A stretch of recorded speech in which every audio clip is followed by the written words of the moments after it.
మీరెప్పుడైనా ఆలోచించారా? ఒక్క మంత్రం మీ జీవితాన్ని మారుస్తుంది అని. మృత్యువును కూడా జయించగల గొప్ప శక్తి ఒక మంత్రంలో ఉంది అని. అవును, నేను మాట్లాడుతున్నది మహామృత్యుంజయ మంత్రం గురించి.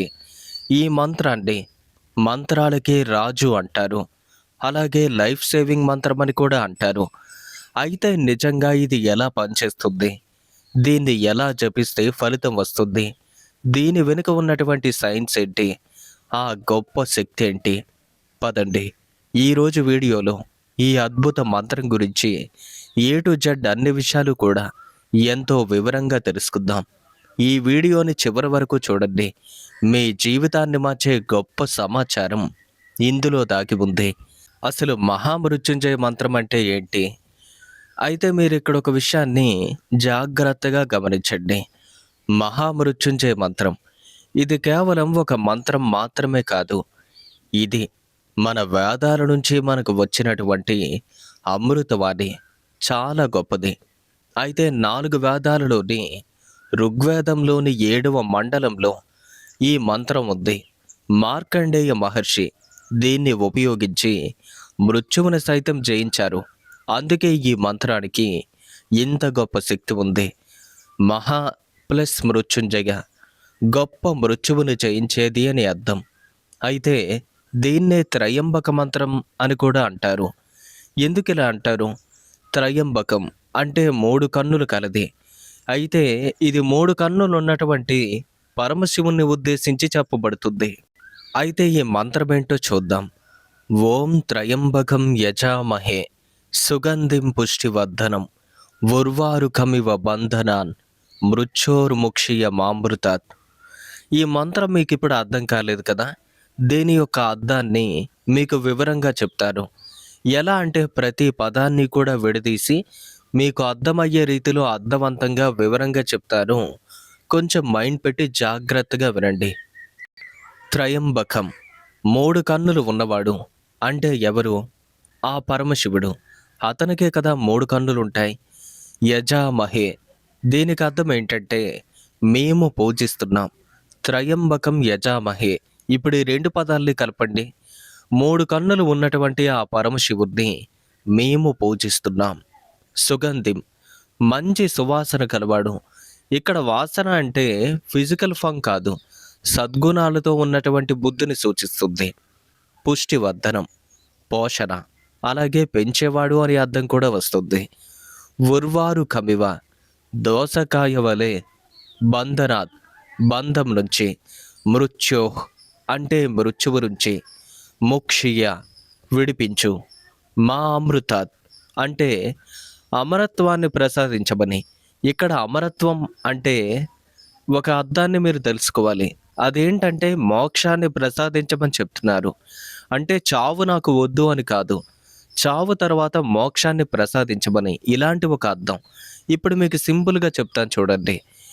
3 కన్నులు గల శివుణ్ణి మేము పూజిస్తున్నాం. ఆయన సుగంధవంతుడు, గొప్పవాడు, అందరికీ పోషణ ఇచ్చేవాడు.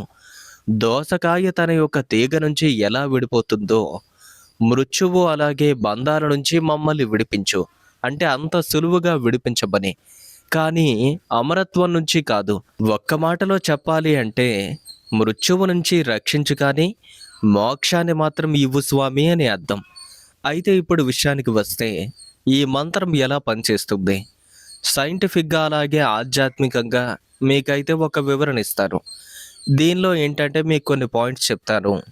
పాయింట్ నెంబర్ 1, ధ్వని శక్తి, సౌండ్ అలాగే వైబ్రేషన్. మిత్రులారా, ఆధునిక సైన్స్ ఏం చెప్తుంది? ప్రతి ధ్వనికి అంటే ప్రతి ఒక్క శబ్దానికి ఒక వైబ్రేషన్ అంటే ఫ్రీక్వెన్సీ ఉంటుంది. మహామృత్యుంజయ మంత్రంలోని ధ్వనులేంటి? ఓం 432 అంటే 432 హెడ్జెస్ ఫ్రీక్వెన్సీని కలిగి ఉంటుంది. ఇది మన మెదడు యొక్క ఆల్ఫా వేవ్స్ని యాక్టివ్ చేస్తుంది.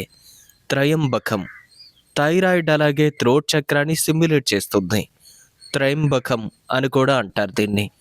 సుగంధిం అంటే ఇది మన హార్ట్ చక్ర పైన, గుండె చక్రం అంటే హృదయ చక్రం పైన ఎఫెక్ట్ చేస్తుంది. సో ఈ మంత్రం ఎంత గొప్ప ఎనర్జీని కలిగి ఉంటుందో ఇక్కడే మీకు అర్థమై ఉంటుంది. అలాగే మనకేంటంటే నాసా శాస్త్రవేత్తలు కూడా అంగీకరించారు.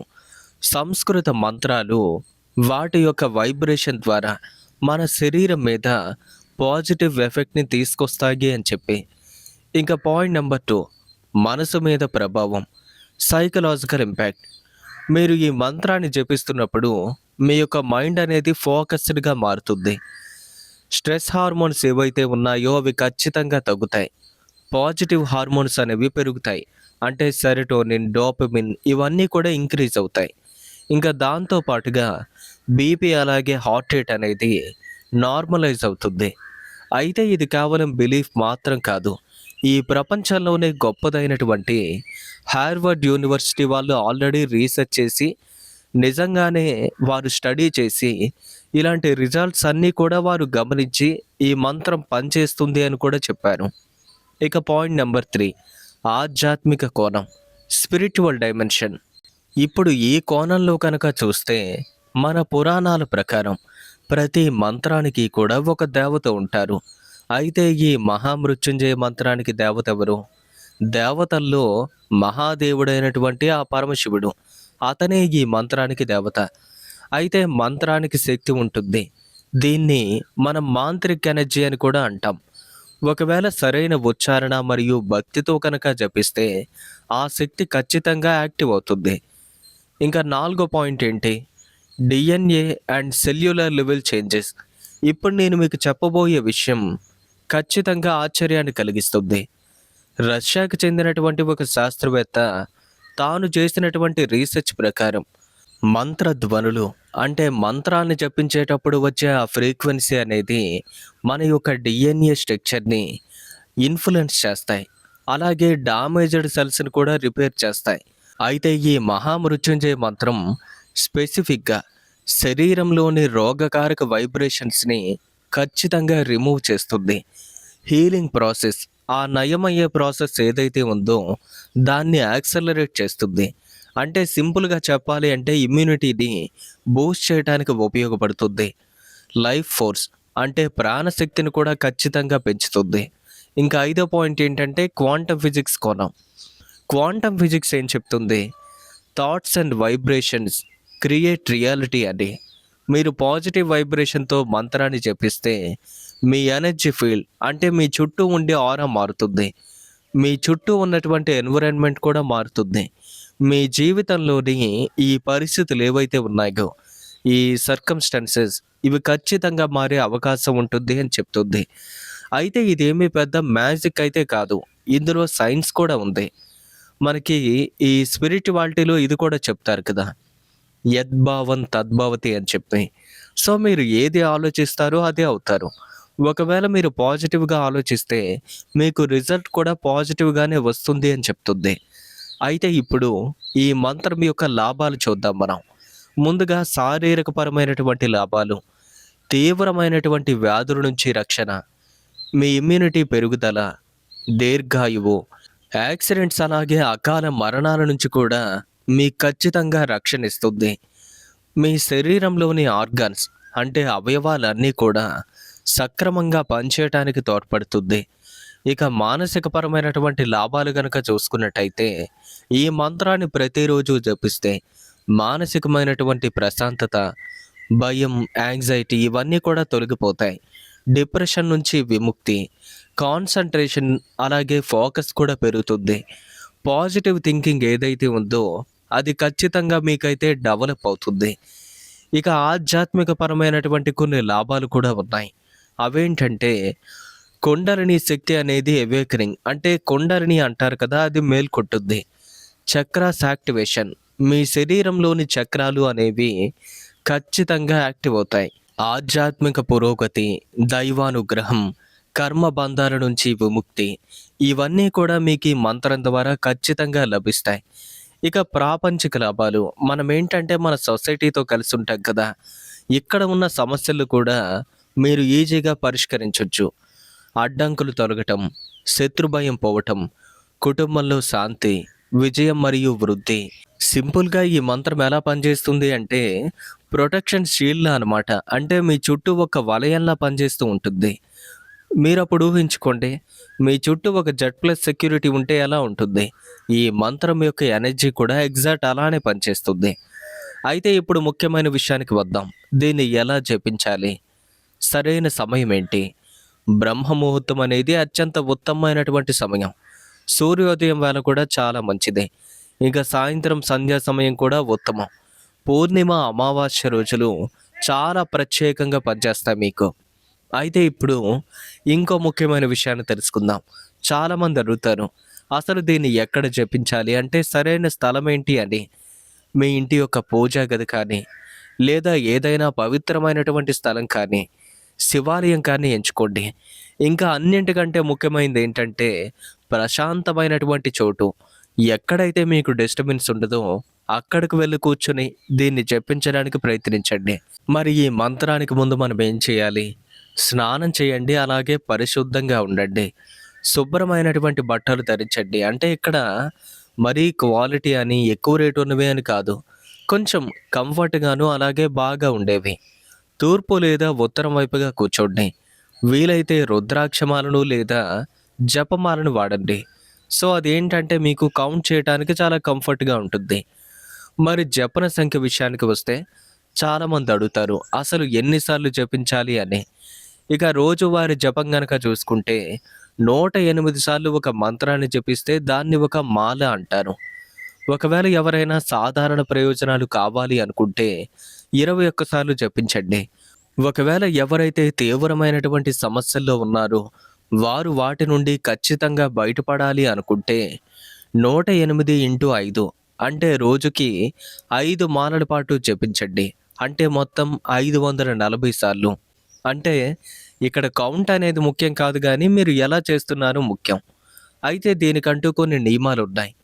శుద్ధమైనటువంటి ఉచ్చారణ చాలా ముఖ్యమైంది. భావం మరియు భక్తితో చెప్పాలి. ఏదో మెకానికల్గా చెప్తున్నాము అని కాదు. కౌంట్ అనేది అంత ఇంపార్టెంట్ కాదు. ఏకాగ్రత ఉంచాలి. రెగ్యులారిటీ అంటే ప్రతిరోజు ఒకే సమయంలో మీరు ఖచ్చితంగా దీన్నైతే చేస్తూ ఉండాలి. పవిత్రత, మీ మనసు అనేది పవిత్రంగా ఉండాలి. చేసేటప్పుడు పిచ్చి పిచ్చి ఆలోచనలు ఏవి ఉండకూడదు. ఇక అదనంగా కొన్ని విషయాలు ఏంటంటే శివుని యొక్క ఫోటో లేదా విగ్రహం ముందు కూర్చోండి. అవకాశం ఉంటేనే. లేదంటే మీ మనసులో ఆ శివయ్యను తలుచుకోండి. ఈ మంత్రానికి ముందు ఖచ్చితంగా ఓం నమ శివాయ అని 3 సార్లు చెప్పండి. ఈ మంత్రానికి తరువాత కూడా ఓం నమ శివాయ అని చెప్పి ఆ పరమశివుణ్ణి ప్రార్థించండి. అలాగే వీలైనంత వరకు కూడా పాజిటివ్గా విజువలైజేషన్ చేయండి. అంటే ఏదైనా మంచి విషయాన్ని పదే పదే ఊహించుకోండి. అప్పుడేంటంటే మీకు అది జరిగే అవకాశం కూడా ఉంటుంది.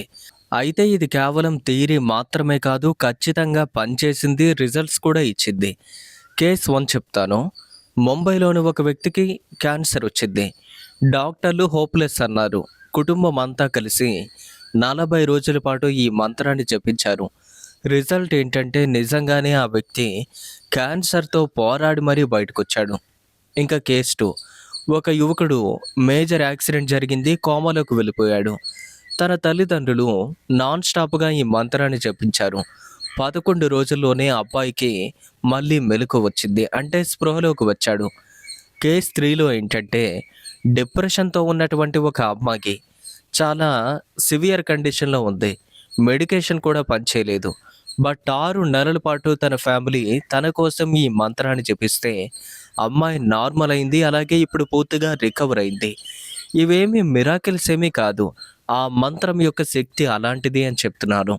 అయితే మిత్రులారా, మహామృత్యుంజయ మంత్రం అనేది ఇది భగవంతుడు మనకిచ్చినటువంటి అమూల్యమైనటువంటి బహుమతి. ఇంకా చాలామంది అనేది ఏంటంటే ఒకవేళ ఈ మంత్రాన్ని తప్పు చదివితే ఏమవుతుంది అని. ఫస్ట్ ఒక విషయాన్ని గుర్తుపెట్టుకోండి. మొదటిసారే మనకి పర్ఫెక్ట్గా రావాలి అంటే రాదు. చాలాసార్లు మనం ప్రాక్టీస్ చేస్తే అప్పుడు వస్తుంది. లేదా వీలైతే మీరు యూట్యూబ్లో వీడియో పెట్టుకొని వినండి. దాన్ని వింటూ ట్రై చేయండి. చాలామంది అడుగుతారు, ఇది నిజంగానే పనిచేస్తుందా అని. అవును, 100% మనకైతే పనిచేస్తుంది. కానీ దీనికంటూ ఓ కండిషన్ ఉంది. అదేంటి? మీకు నమ్మకం ఉండాలి, భక్తి ఉండాలి, నిత్యం జపించాలి. ఇవన్నీ చేస్తే ఖచ్చితంగా పనిచేస్తుంది. ఎందుకు పనిచేయదు? మీకు ఏ సమస్య ఉన్నా ఆరోగ్యం, ఆర్థికపరమైనవి, అలాగే కుటుంబం, కెరీర్ ఈ మంత్రం డెఫినెట్‌గా మీకు అన్ని విషయాల్లో కూడా సహాయం చేస్తుంది. ఇంకెందుకు ఆలస్యం? ఈరోజే ప్రారంభించండి. కేవలం 5-10 నిమిషాల పాటు మీకోసం మీరు కేటాయించుకోండి. ఈ మంత్రాన్ని ఒక్కసారి ట్రై చేయండి. నేను చెప్పడం ఎందుకు? అప్పుడు మీరే చెప్తారు. ఖచ్చితంగా మీ జీవితం మారింది అని. నా జీవితంలో ఈ చేంజ్ వచ్చింది అని. ఎనీవే ఈ వీడియో మీకు ఉపయోగకరంగా ఉంటేనే లైక్ చేయండి, అలాగే షేర్ చేయండి. ఇలాంటి మరిన్ని అద్భుతమైనటువంటి విషయాలని మీరు ప్రతిరోజు తెలుసుకోవాలి అనుకుంటే తప్పకుండా మన ఛానల్ సబ్స్క్రైబ్ చేసుకోండి. మీ అభిప్రాయాన్ని మాతో పాటు క్రింద కామెంట్ సెక్షన్లో షేర్ చేసుకోండి. ఓం నమః శివాయ. హర హర మహాదేవ శంభో శంకర. మళ్ళీ కలుద్దాం మరొక అద్భుతమైనటువంటి వీడియోలో.